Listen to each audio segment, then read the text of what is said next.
Baik, Bapak Ibu, selamat pagi semua. Selamat pagi. Baik, pertama-tama dan paling utama, mari kita panjatkan puji syukur kehadirat Tuhan Yang Maha Esa, karena atas berkatnya kita boleh diberi kesehatan, sehingga pada pagi hari ini kita boleh berkumpul di tempat ini, di ruangan ini yang sederhana ini, dalam keadaan yang sehat walafiat. Sebelumnya, izinkan saya mengucapkan terima kasih kepada Bapak Ibu Guru yang telah meluangkan waktunya untuk duduk di sini untuk membahas atau kita mau membahas dan menyebarkan pemahaman dan penerapan pengalaman budaya positif. Jadi di sini Bapak Ibu, saya tidak bermaksud menggurui atau mengajari Bapak Ibu. Di sini saya hanya ingin kita berbagi pengalaman, saling sharing di antara kita. Baik. Saya Maria Agustina Dobet-Bowu, CGP Angkatan 11, Kabupaten Ngada. Baik, Bapak Ibu, yang pertama kita lihat tentang budaya positif.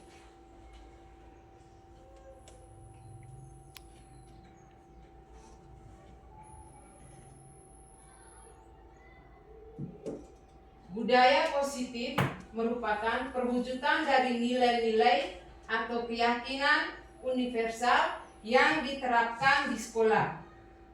Budaya positif dapat mendorong murid untuk mampu berpikir, bertindak, dan menciptakan sebagai proses memerdekakan diri sehingga murid mampu mandiri dan bertanggung jawab. Konsep inti budaya positif terdiri dari beberapa bagian. Lihat yang pertama, perubahan paradigma belajar. Yang kedua, disiplin positif. Yang ketiga, kebutuhan dasar manusia. Yang keempat, motivasi perilaku manusia. Yang kelima, posisi kontrol guru. Yang keenam, keyakinan kelas. Dan yang ketujuh, restitusi.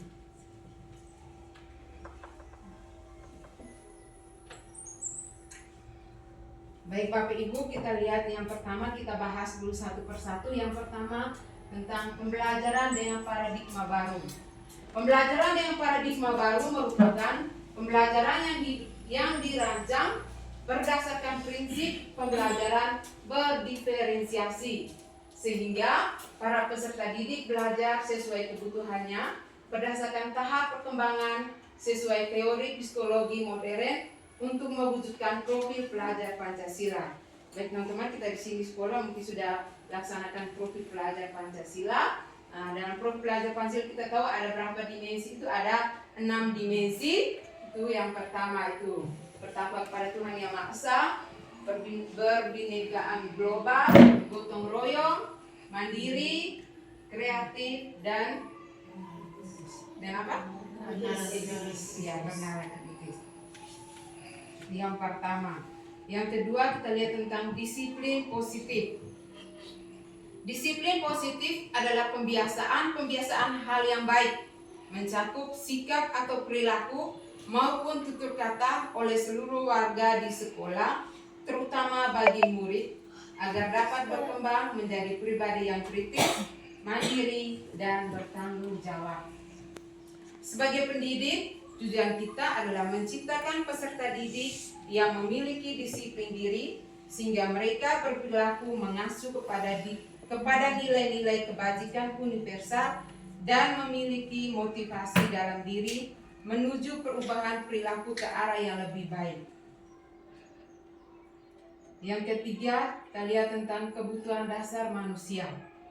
Kebutuhan dasar manusia merupakan sesuatu yang kita lakukan untuk mendapatkan apa yang kita inginkan. Seluruh tindakan yang kita lakukan memiliki tujuan. Semua usaha terbaik yang kita lakukan agar kebutuhan dasar kita terpenuhi dengan baik.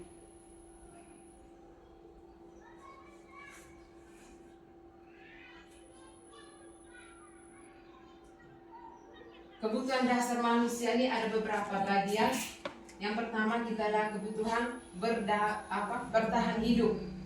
Bertahan hidup ada makanan, pakaian, tempat tinggal, keamanan, dan kesehatan. Yang berikut kebutuhan akan kasih sayang dan rasa diterima. Rasa diterima, dipedulikan, berbagi, kerjasama, dan menjadi bagian dalam kelompok. Yang ketiga, penguasaan, kebutuhan akan penguasaan, harga diri, keinginan untuk dianggap memimpin, berprestasi, diakui, dan didengar. Yang keempat, kebutuhan dasar kebebasan, itu mandiri, memiliki pilihan, mencoba hal baru, dan mampu mengendalikan arah dirinya. Dan yang terakhir, kesenangan, itu bermain, humor, antusias, dan tertawa. Kita lihat berikut tentang motivasi perilaku manusia. Motivasi perilaku manusia ini ada 3. Yang pertama kita dan ada unsur intrinsik dan ekstrinsik. Yang pertama itu kita lihat untuk menghindari ketidaknyamanan atau hukuman. Itu merupakan unsur intrinsik. Ekstrinsik.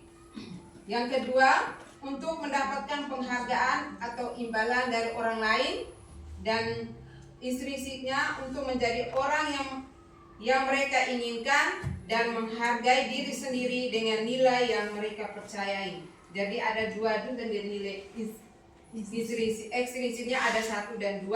Yang ketiga itu nilai intrinsiknya dari dalam diri kita.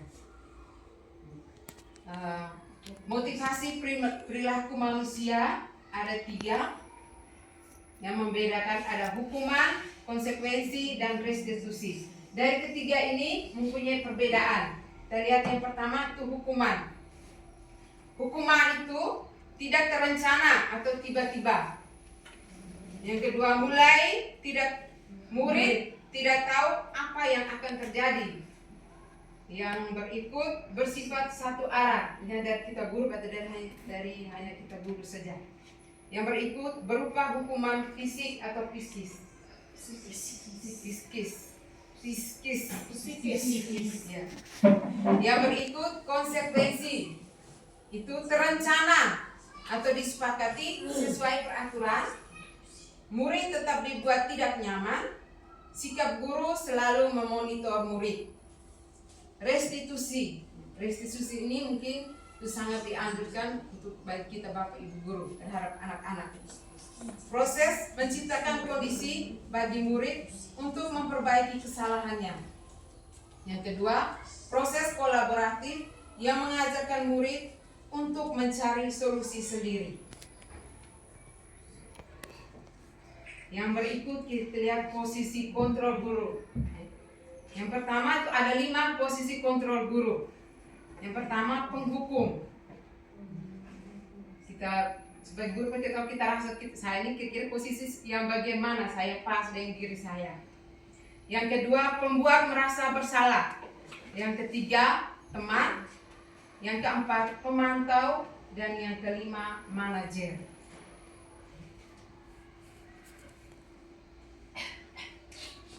Sekarang kita coba lihat ada contoh.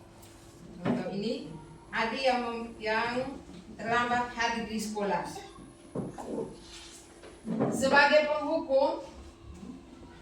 penghukum, nada suara tinggi, bahasa tubuh, mata melotot dan jari menunjuk-nunjuk atau menghardik. Terlambat lagi, pasti terlambat lagi. Selalu datang terlambat. Kapan bisa datang tepat waktu? Tanyakan kepada diri Anda. Kalau kita berbicara kepada siswa seperti itu, terus kita tanyakan kepada diri kita sebagai guru, bagaimana perasaan murid bila guru berbicara seperti itu pada saat muridnya datang terlambat? Jadi hasilnya murid pasti akan hasilnya itu kemungkinan murid marah dan mendendam atau bersifat agresif. Bisa jadi sesudah kembali duduk, murid tersebut akan mencoret-coret bukunya atau meja tulisnya. Lebih buruk lagi, sepulang sekolah, murid melihat motor atau mobil bapak ibu guru dan akan menggores kendaraan tersebut dengan paku. Itu di posisi kita penghukum. Yang berikut kita lihat Kalau kita sebagai guru, sebagai pembuat merasa bersalah, itu dengan nada suara memelas atau halus atau sedih, bahasa tubuh merapat pada anak dengan lesu. Contohnya, adik, kamu ini bagaimana ya? Kamu sudah berjanji dengan ibu tidak akan terlambat lagi. Kamu kenapa ya senang sekali mengecewakan ibu? Ibu benar-benar kecewa sekali. Bagaimana perasaan murid bila ditegur seperti cara ini? Hasilnya pasti murid akan merasa bersalah. Kalau kita ada yang suara yang lemah lembut, pasti dia akan merasa dirinya akan merasa bersalah. Saya ini sudah salah. Bersalah telah mengecewakan ibu atau bapak gurunya. Murid akan merasa menjadi orang yang gagal dan tidak sanggup membahagiakan orang lain. Kadangkala sikap seperti ini lebih berbahaya dari sikap penghukum, karena emosi akan tertanam rapat di dalam. Murid menahan perasaan, tidak seperti murid dalam dengan teguran penghukum, di mana murid bisa menumpahkan amarahnya walaupun dengan cara negatif. Murid tertekan seperti inilah yang tiba-tiba bisa meletus amarahnya dan bisa menyakiti diri sendiri atau orang lain.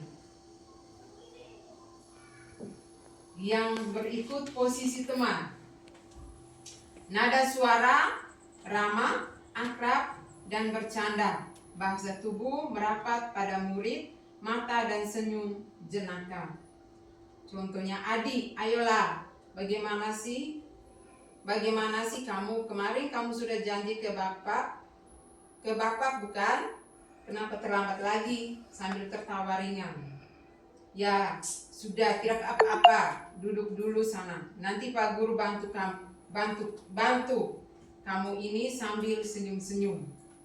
Bagaimana perasaan murid dengan sikap guru seperti ini? Hasilnya, murid akan merasa senang dan akrab dengan guru. Ini termasuk dampak yang positif. Hanya saja di sisi negatif, murid menjadi tergantung pada guru tersebut. Bila ada masalah, dia merasa bisa mengandalkan guru tersebut untuk membantunya. Akibat lain dari posisi teman, adik hanya akan berbuat sesuatu bila yang menyuruh adalah guru tersebut dan belum tentu berlaku yang sama dengan guru yang lain atau bukan guru kelas. Mungkin ini juga pengalaman saya di kelas. Mungkin kita teman. Kalau saya tuh berpengalaman seperti Serginio. Nah, itu kayak saya anggap sebagai teman. Tapi di saat saya memberikan dia tugas, pasti dia akan tanya, ibu bagaimana ibu seperti itu. Kan dia bergantung pada kita. Jadi teman-teman lain pun pasti akan merasakan seperti itu. Yang ketiga, yang berikut kita lihat kita sebagai guru, sebagai pemantau. Nada suara datar, bahasa tubuh yang formal. Guru, adik, tahukah kamu jam berapa kita memulai? Adik tahu Pak. Guru, kamu terlambat 15 menit. Apakah kamu sudah mengerti konsekuensi yang harus dilakukan bila terlambat? Paham Pak, saya harus tinggal kelas pada jam istirahat nanti dan mengerjakan tugas ketinggalan saya. Guru, ya benar. Nanti pada saat jam istirahat kamu harus tinggal di kelas untuk menyelesaikan tugas yang tertinggal tadi. Saya tunggu. Bagaimana perasaan murid diperlakukan seperti ini? Murid memahami konsekuensi yang harus dijalankan karena tidak melanggar salah satu peraturan sekolah. Guru tidak menunjukkan suatu emosi yang berlebihan, menjadi marah atau membuat merasa berbuat salah. Murid tetap tidak dibuat nyaman, yaitu dengan harus tinggal kelas pada waktu jam istirahat dan mengerjakan tugas. Guru tetap harus memantau murid pada saat mengerjakan tugas di jam istirahat, karena murid tidak bisa ditinggal sendiri. Mungkin Bapak Ibu pernah merasakan ada di posisi ini. Yang berikut, posisi manajer. Nada suara tulus, bahasa tubuh tidak kaku, mendekat ke murid. Guru, adik, apakah kamu mengetahui jam berapa sekolah dimulai? Adik, tahu Pak, jam 7. Ya, jadi kamu terlambat. Kira-kira bagaimana kamu akan memperbaiki masalah ini? Adi, saya bisa menanyakan teman saya, Pak, untuk mengejar tugas yang tertinggal. Guru, baik, itu bisa dilakukan. Apakah besok akan ada masalah untuk kamu agar bisa hadir tepat waktu ke sekolah? Tidak ada, Pak, saya bisa hadir tepat waktu. Guru, baik, saya hargai usahamu untuk memperbaiki diri. Bagaimana perasaan murid diperlakukan seperti ini? Pada posisi manajer, maka suara guru sebaiknya tulus. Tidak perlu marah, tidak perlu meninggikan suara, apalagi menunjuk jari ke murid. Berkecak pinggang atau bersikap seolah-olah menyesal, tampak sedih sekali akan perbuatan murid ataupun bersenda gurau menempatkan diri sebagai teman murid. Fokus ada pada murid, bukan untuk membahagiakan guru atau orang tua. Murid sudah mengetahui adanya suatu masalah dan sesuatu yang perlu terjadi. Bila guru mengambil posisi pemantau, guru akan melihat apa konsekuensinya, apa peraturannya. Namun pada posisi manajer, guru akan mengembalikan tanggung jawab pada murid untuk mencari jalan keluar permasalahannya, tentu dengan bimbingan guru. Baik, ini teman-teman, ini contoh lain penerapan dari 5 posisi kontrol kita tadi. Ini kasusnya tentang murid tidak mengerjakan tugas yang diberikan guru. Kalau kita sebagai guru, sebagai penghukum, itu pasti akan berdiri dengan sebelah kaki di depan kelas. Kalau kita sebagai penghukum, karena anak tidak mengerjakan tugas tadi. Kalau kita sebagai pembuat merasa bersalah, pasti kita akan bilang, kesekian kali ibu sudah ingatkan. Kamu senang ya melihat ibu terus-terusan bertindak seperti ini. Yang berikut, posisi kontrol kita sebagai teman. Itu, kalau kita sebagai teman, ayo dong kamu kerjakan tugasnya. Nanti kalau sudah selesai kita main game. Kalau sebagai pemantau, kamu sudah melakukan kesalahan dan sudah mengetahui konsekuensinya.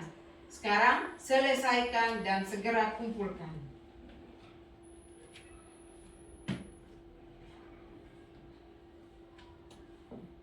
Posisi yang berikut, posisi manajer.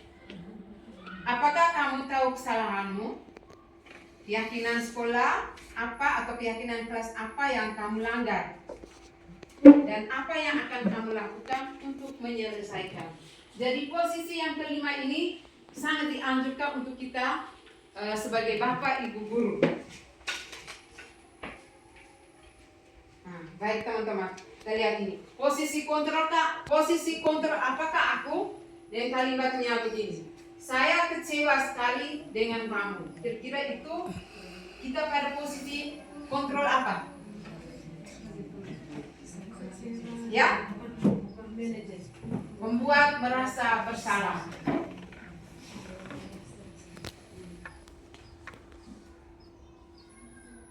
Yang berikut, posisi kontrol apakah aku? Kamu tidak pernah benar melakukannya. Sekarang keliling lapangan 3 kali. Kita itu posisi apa kita? Hukum. Oke, kita lihat. Ya, benar. Tepuk tangan untuk Bapak Ibu guru.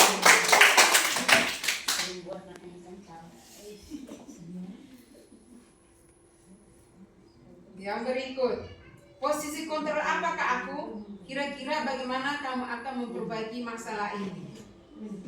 Kita itu posisi apa? 5 kontrol. Di kontrol posisi apa kita? Ya?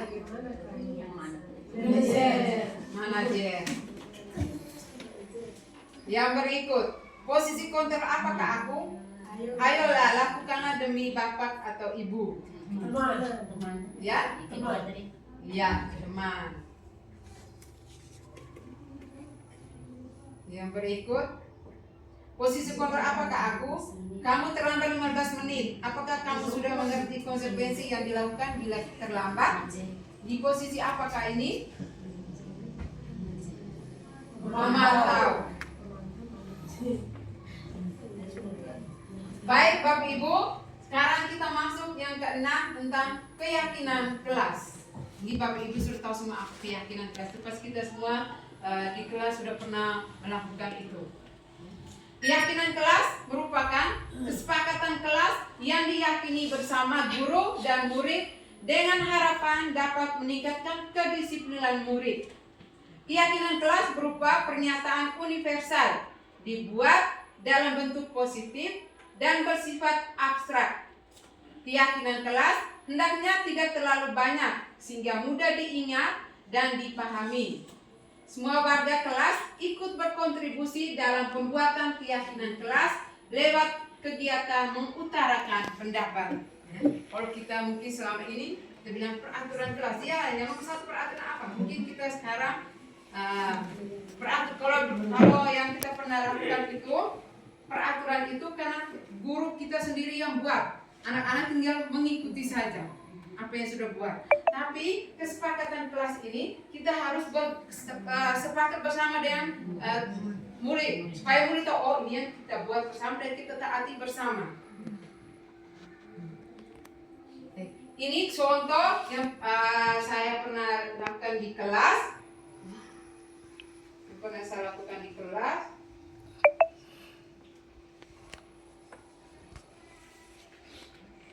Mungkin kita bisa lihat videonya sebentar.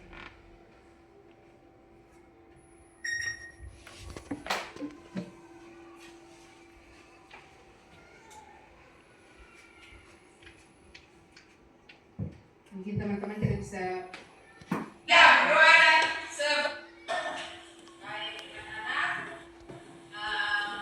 hari ini kita akan mulai pelajaran kita tentang keyakinan kelas.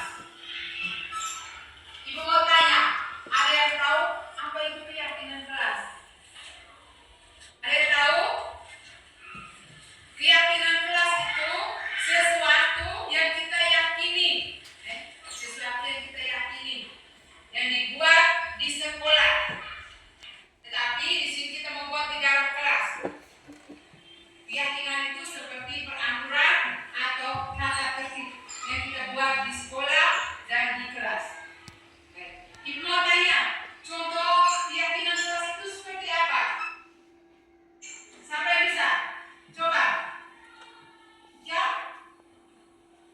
Keyakinan kelas, apa keyakinan kelas? Menghormati guru dan teman. Ya, menghormati guru dan teman. Siapa lagi? Ya. Masuk di kelas tepat waktu. Siapa lagi? Ya. Berdoa sebelum masuk belajar. Iya, berdoa dan sebelum dan sesudah belajar. Siapa lagi? Ya, Abri. Bekerja sama untuk membersihkan sekolah, lingkungan sekolah ya. Ya, jadi apa? Belajar dengan aktif. Itu contoh-contoh keyakinan kelas. Kalian luar biasa sudah bisa sebut, sudah bisa tahu apa itu keyakinan kelas dan contohnya. Sekarang ibu mau yang kamu sebut-sebut itu kita semua kita membuat keyakinan kelas di kelas kita ini, di kelas 6 ini. Sekarang ibu akan bagikan kertas. Kalian boleh tulis satu keyakinan saja yang kalian mau inginkan kelas kita ini seperti apa. Satu keyakinan saja kalian tulis di kertas. Ibu akan bagikan. Setelah kalian tulis, boleh kalian tempel di depan ini, ya. Di depan ini, di depan kertas ini ibu sudah sediakan ini. Bisa? Bisa. Silakan yang sudah dapat langsung tulis. Baik teman-teman, itu kegiatan kita membuat contoh kegiatan membuat keyakinan kelas yang pernah saya lakukan meskipun belum 100%. Nah, setelah sampai di sini, anak akan menulis apa yang mereka yakini dan mereka akan taati. Kita terus tulis nama.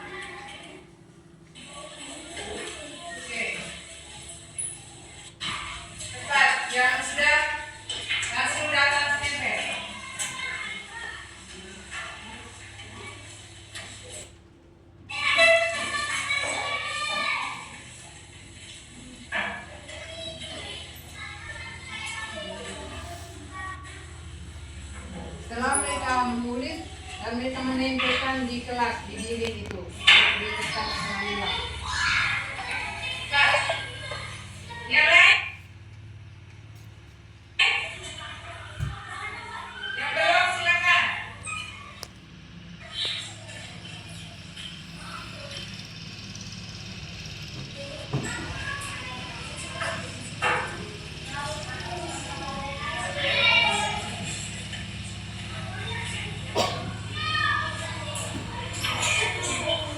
Yang lain? Sudah semua? Keyakinan kelas yang kalian sudah tulis ya? Yang pertama, belajar dengan aktif dan Setelah mereka aktif. menempelkan di dinding, kita bisa kembali keyakinan kelas yang mereka tulis. Saling menghargai dan membantu teman. Berdoa sebelum dan sesudah belajar. Menjaga ketenangan kelas. Buang sampah pada tempatnya. Menghormati guru dan teman. Berdoa sebelum dan sesudah belajar. Menjaga ini kesepakatan kelas yang sudah kita buat. Namun dari kesepakatan kelas ini ada beberapa yang sama. Jadi kita seleksi kembali yang sama kita angkat kita simpan, yang lain kita tempelkan di sini. Seperti ini tadi. Saling menolong tadi sudah ada. Terus buang sampah pada tempatnya sudah ada. Kita izin sudah. Menjaga ketenangan kelas. Buang sampah pada tempatnya. Baik, selamat siang dan sampai jumpa. Terima kasih. Baik teman-teman, itu contoh kesepakatan kelas yang pernah saya lakukan di kelas 6. Kita lanjut. Yang berikut tentang segitiga restitusi. Segitiga restitusi adalah suatu proses dialog yang dijalankan guru atau orang tua agar dapat menghasilkan murid yang mandiri dan bertanggung jawab. Segitiga restitusi membantu murid memiliki tujuan, disiplin positif, dan memperbaiki dirinya setelah berbuat salah. Restitusi bukan untuk menebus kesalahan, namun untuk belajar dari kesalahan. Ya, dan kita selama ini mungkin buat itu karena supaya dia menebus dari kesalahan sebenarnya itu tidak boleh dilakukan. Dalam kegiatan restitusi ini ada 3 tahap. Yang pertama itu menstabilkan identitas, yang kedua validasi tindakan yang salah, dan yang ketiga menanyakan keyakinan. Nah, kita bahas dulu satu persatu.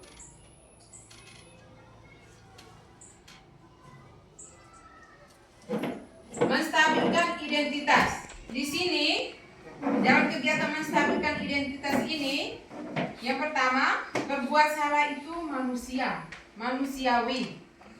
Tidak ada manusia yang sempurna. Bapak Ibu juga pernah melakukan kesalahan seperti itu. Bapak Ibu tidak tertarik mencari siapa yang salah, tapi Bapak Ibu ingin mencari solusi dari permasalahan ini. Yang berikut, kamu berhak merasa begitu. Itu pada kegiatan menstabilkan identitas anak. Yang kedua, validasi tindakan yang salah. Itu yang pertama, kamu pasti punya alasan mengapa melakukan hal itu. Yang kedua, padahal kamu bisa melakukan yang lebih buruk dari ini. Yang ketiga, kamu patut bangga pada dirimu sendiri karena kamu telah melindungi sesuatu yang penting buat kamu. Yang berikut, menanyakan keyakinan kelas. Apa keyakinan kelas kita? Nilai-nilai apa yang kita telah sepakati? Seperti apa gambaran kelas yang ideal menurut kamu?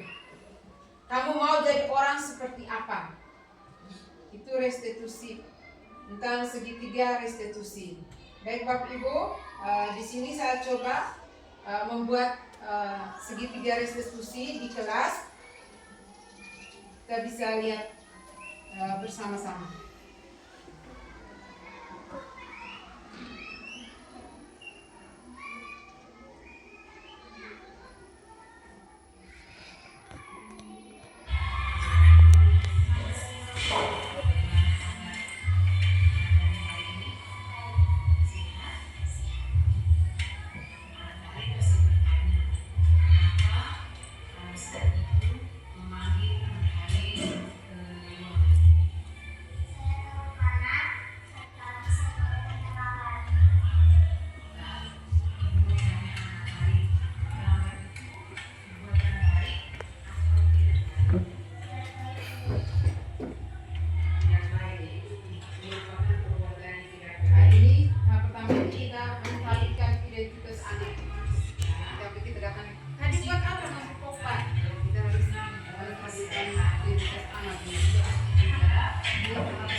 Baik teman-teman, itu salah satu kegiatan segitiga restitusi yang pernah saya lakukan di kelas. Baik Bapak Ibu sekalian, jadi kesimpulan pada kegiatan kita hari ini bahwa jadilah guru yang bisa mengkondisikan siswa. Kita harus mengetahui bagaimana keadaan siswa dia melakukan hal-hal yang telah kita bahas tadi. Jadi budaya positif yang telah kita lakukan di sekolah sekarang ini kita perdayakan lagi, kita tingkatkan lagi. Baik Bapak Ibu, Semoga kegiatan hari ini menjadi bermanfaat bagi Bapak Ibu, terutama juga bagi diri saya sendiri. Mungkin pada kesempatan ini kita sampai di sini saja. Sebelumnya saya ucapkan terima kasih kepada Bapak Ibu semua yang telah meluangkan waktunya untuk kita berdiskusi, kita sharing dan berbagi di sini. Sekian dan terima kasih.